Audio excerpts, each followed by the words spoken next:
Everybody had moments of depression when it comes to failure, and this is probably because of the circumstances that we begin to blame after that failure. And after a period of time, when the time goes, we will begin to blame ourselves and we think that we didn't take the right decision. And then we go to another experience and then we find ourselves blaming the circumstances back again. And after a period of time, we blame ourselves. And this is because of our emotional being. And we think that we know ourselves, but in fact, we don't actually know ourselves because we are kind of a mystery to ourselves. And the reason why I'm making this video, it's because I read the book of Robert Greene, The Laws of Human Nature, that came to my life through its writing, and it changed a lot in my own perspective. And in this video, you're going to see how the human being can master his emotional self based on a book of Robert Greene, The Laws of Human Nature.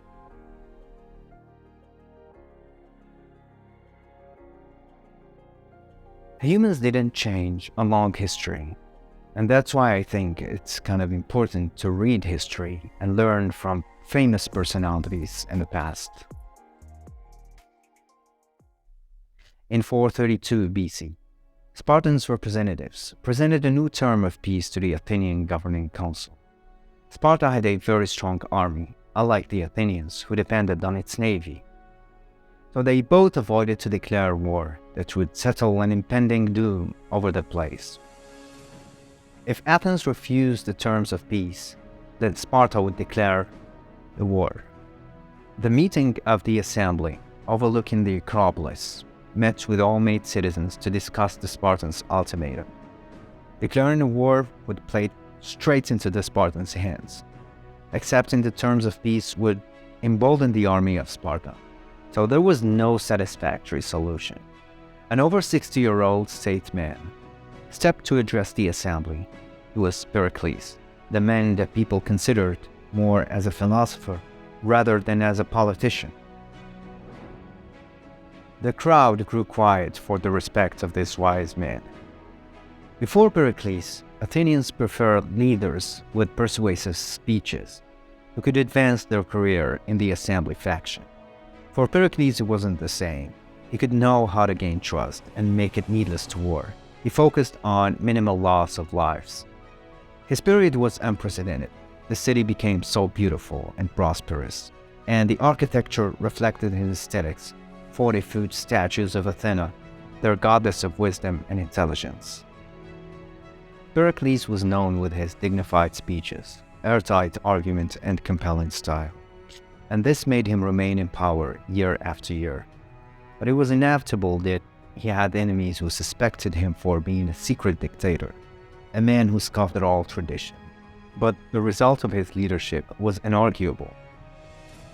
He could convince Athenians that declaring war would be taking the Spartans' bait. He convinced them to use the navy to raid the coastal regions and make the Peloponnesians bicker among themselves, run out of money and not finding anything to supply their soldiers or to feed them. For him, this was a solution of a real lasting peace with minimal expenditure of lives. He added in his conclusion, "What I fear the most is not the enemy's strategy, but our mistakes." Despite the fact that so many people didn't agree with his plan, his reputation and his wisdom, his intelligence, made them approve his strategy. As the Athenians felt discouraged, and they saw their lands destroyed with no retaliation, Pericles believed that there would be no failure as long as they would be patient. After the unexpected plague that entered Athens, Pericles died, and all what he did for Athens seemed to unravel.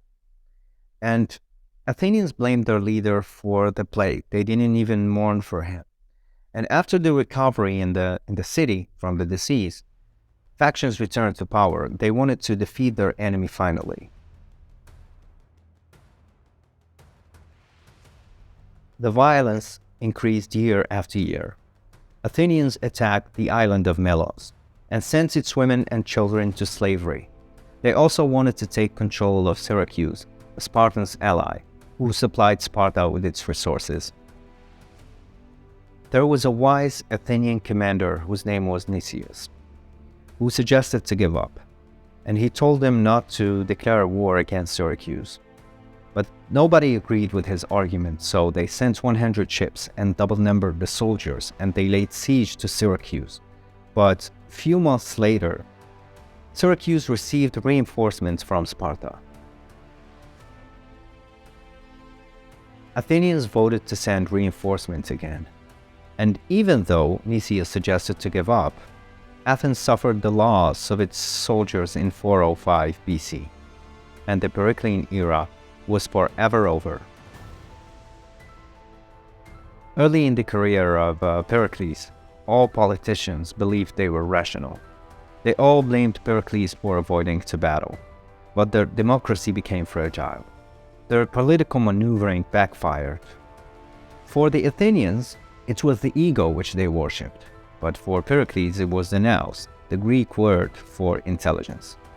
The nous for Pericles is the ubiquitous force that pervaded in the universe with meaning and motive. For Pericles, the nous that he worshipped was embodied in Athena, his goddess whose name stood for rationality and wisdom. Her name was a combination of two main words, theos, which means God, and nous, which means intelligence. For Athenians, Athena, her spirit was invoked to unify the city and make it more prosperous and productive. And that's what Pericles aimed to do, is to invoke her spirit and have his inner Athena to master his emotions. Emotions are far from reality, away from the nous. Most of the people in general succumb to their emotions, their insecurities, and they react instead of thinking. They react in the moment. For Pericles, it was necessary to avoid submission to his ego. He opened up to so many ideas to unify the citizens and make them love democracy, and he believed in the superiority of Athens. The Periclean era was considered as the golden age in history. Sometimes you might think you are rational, but in fact you aren't, because rationality is an innate power that requires practice to acquire.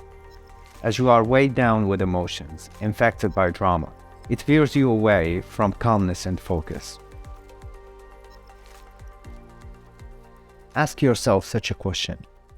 Why do I always get angry? Where does the anger come from? Why do I always need attention from people? By asking yourself these questions, you will put your emotions under scrutiny, so they will have no longer control and power over you. Because emotions will narrow your mind and will never let you have the opportunity to think instead of react. According to neuroscientists, there are three main layers in the human brain. The first layer is called the reptilian brain. The reptilian brain is responsible for the automatic responses that regulate the body. It's called the instinctive brain. And then the limbic brain is responsible for controlling the human feeling and emotions. And the third layer is called the neocortex brain, which is responsible for the language and the cognition. And emotions are a chemical reaction that are translated into a language. And because the language takes different parts in the brain, the language won't be accurate. For example, you might envy someone because he's got something that you don't have. And because you are not comfortable with envy, you translate the envy into an anger. Or someone crosses our path at the wrong moment when we are getting angry. So we turn anger to that person because something happened to us in the past. So the conscious access to the genesis of emotions won't be accurate, and it's almost impossible. So we interpret the emotions into a language, but we only find interpretation that suits us and suits our ego, completely different from animals. The animal's fear, for example, lasts a very short time, but for us as humans, we dwell upon fear and we give ourselves such identity. We identify ourselves by something that happened to us in the past, and we react to it. The technological progress allows media to manipulate people's emotions. They make them think what they want to think, see what they want to see, believe what they want to believe. Media always send those subliminal messages to make people think irrationally, to consider what is rational irrational, and what is irrational rational. So they make them revolve around the ideas that soothe their ego and make them personally satisfied. To understand and identify irrationality in others, you have first to recognize the emotional biases that operate inside of you, because you are unaware of how the emotions affect your thoughts when you are looking for the truth and you think you are realistic, but in fact you are searching for something that make you comfortable and avoid pain and need pleasure instead.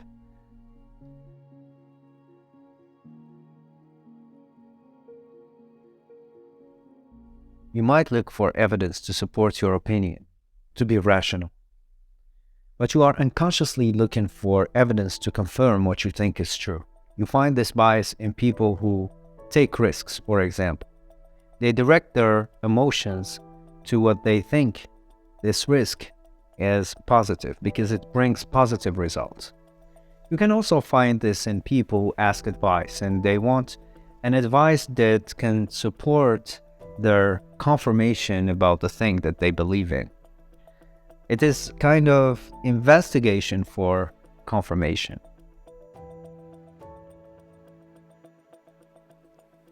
Sometimes you believe your idea is true, but you still have doubt whether it's true or not. So you will try to convince everybody about it. So you don't allow anyone to challenge you. Some of the leaders, for example, express hesitation during their speeches. And as the people investigate confirmation, they show less respect to that leader because he has kind of a hesitation during his speech. But if the leader expresses excitement and is speaking with more entertaining anecdotes, people are more likely to be convinced.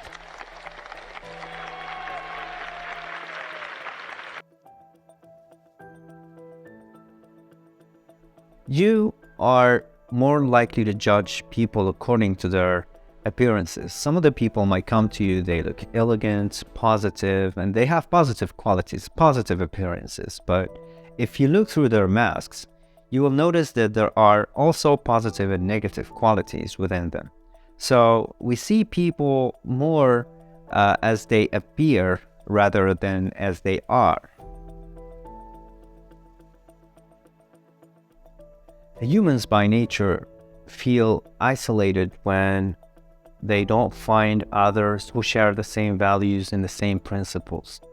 So they begin automatically to look for others who share the same ideas. And so that they can form groups. And you can find this in political parties and orthodoxies, for example. They unconsciously say that their idea is their own, but in fact, it belongs to one particular group.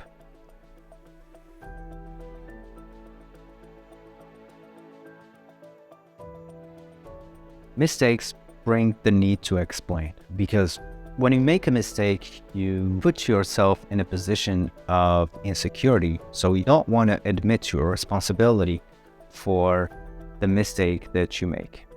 What you are unaware of is the avoidance that you are the one responsible for making that mistake.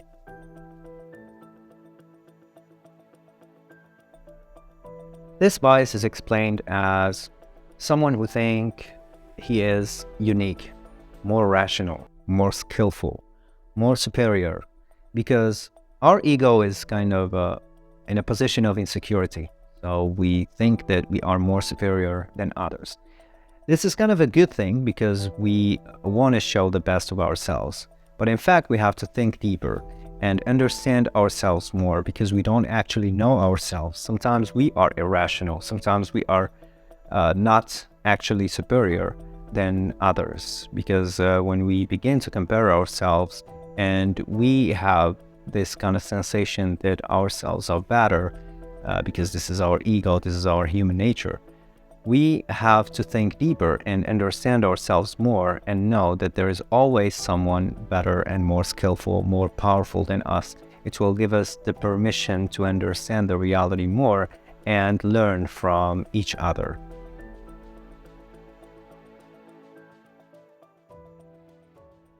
There are two grades of emotion. the low-grade emotion and the high-grade emotion. In terms of the first one, it originates from our own impulses. In terms of the second one, which is the high-grade emotion, it originates from the circumstances. And the more we focus on them, the more they get stronger, so we can make the wrong decision. That's why we have to be aware of the inflaming factor that alleviate the negative reactions.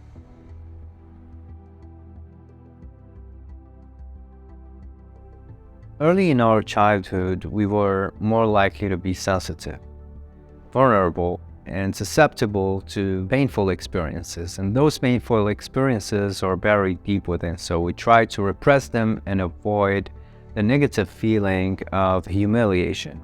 If those experiences are positive, we will continue to relive them, such as the feeling of love and attention. Our reactions later are associated with our memory. The reaction is triggered by a person, an event, a particular music, or a smell, for example. When a child experiences a coldness from his mother, a narcissistic behavior, or an abandonment, she will notice later in life that he overreacts with his slaw. Maybe that abandonment was because he felt his mother betrayed him because another sibling came to life, so he unconsciously accuses her for a betrayal.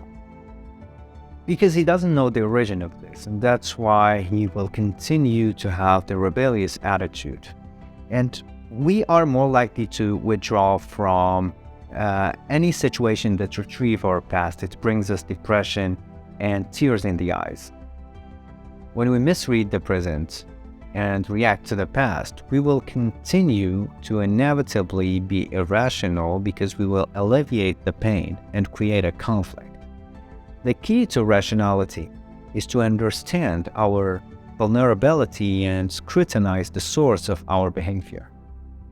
We already know the reality, but we are more likely to deceive ourselves.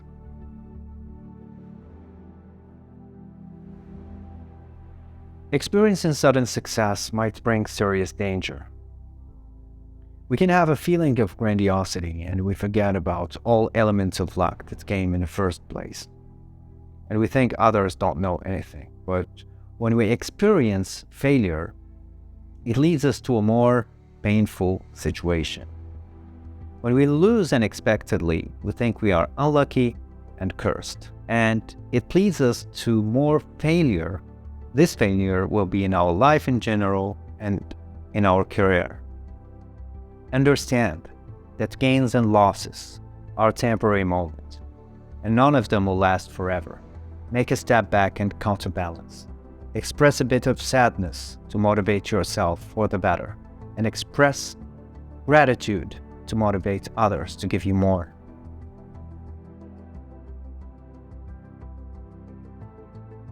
Instead of judging people by their own appearances, you should first understand that their true character appears when they get highly emotional, suddenly get angry, for example. They look cool in the beginning and self-controlled, but they are just acting because their true character appears when there is a stressful circumstance, for example. And that's how you should observe yourself and be impartial as much as you can.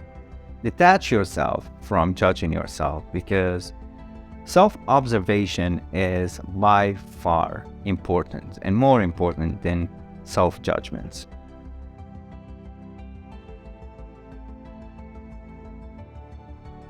You can notice this in charismatic leaders who trigger powerful emotion in their surrounding, like Bill Clinton, for example.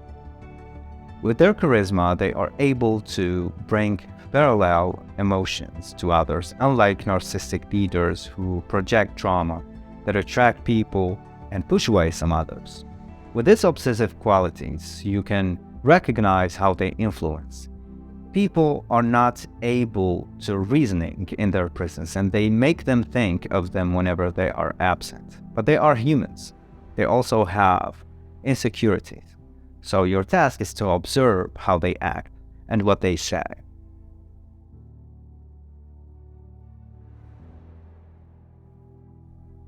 You might have noticed that in a group, you become different.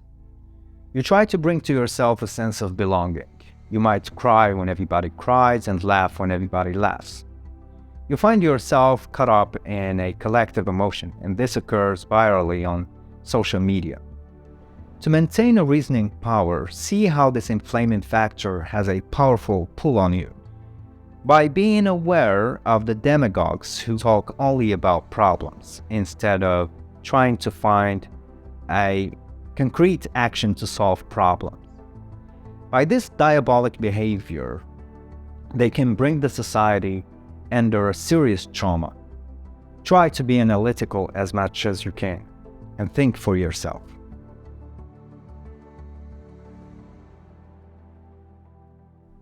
There are two major factors to bring us to rationality.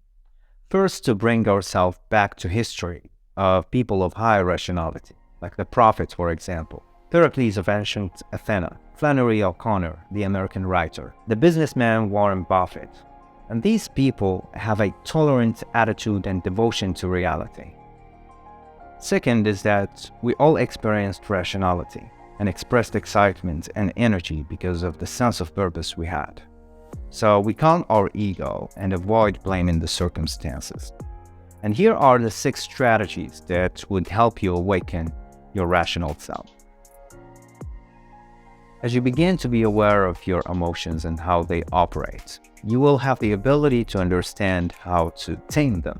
Look inward and see yourself how you react in particular moments of stress. Try to understand your ineffective decisions. This will help you to understand more yourself and change and resist the pull of the group. By practicing self-emotional examination, it will become your second nature. Try to observe your uncomfortable emotions of anger and paranoia, especially when they are triggered by something petty. It's a sign that someone or something is behind it. With a ruthless objectivity, you can use a journal to assess yourself and observe your emotions and where they come from. Try to detach yourself from judgment and use humor. With the practical work of this strategy, you will notice how your mind gets stronger. For example, when there is a situation that requires response, take a step back with a mental space, cool your mind, and take a moment with yourself. And the more you try to train yourself to resist to reactions, the more effective your decisions will be. People are irrational, and so are you. Avoid changing people completely. Observe people and know that there is a diversity in this life that makes life more interesting, because you wish people to be something that they aren't. And it's impossible for you to change anybody. Your task is to observe people and understand that there is something behind anybody's behavior. We cannot separate thoughts from emotions. They are intertwined. Some people are governed by emotions more than others. But you should understand that there should be a balance between thoughts and emotions. The Greek metaphor exemplifies this with the rider and the horse. The horse represents emotions with tremendous energy. The rider, on the other hand, represents the thinking with the practice, so the rider will be able to hold the reins and control the horse. So he will be able to control the horse and make it more productive with its power instead of destructive. So there will be no directed purpose without the rider. And that's how you should control the reins of your emotions. Channel your emotional energy and observe yourself and take a step back, think before making any decision, and avoid enslaving yourself to your emotions. The way to rationality is never ascetic. It's always pleasurable. You might have noticed when you realize a project or a goal how much excitement and clarity and confidence it brings you, especially by doing something that causes you stress. The love of rationality comes by approaching any kind of a process that you might think it's impossible because of the social critique. It is the inner power that God knows you already have, instead of entertaining yourself by the critique of the society and the lies that the society came up with.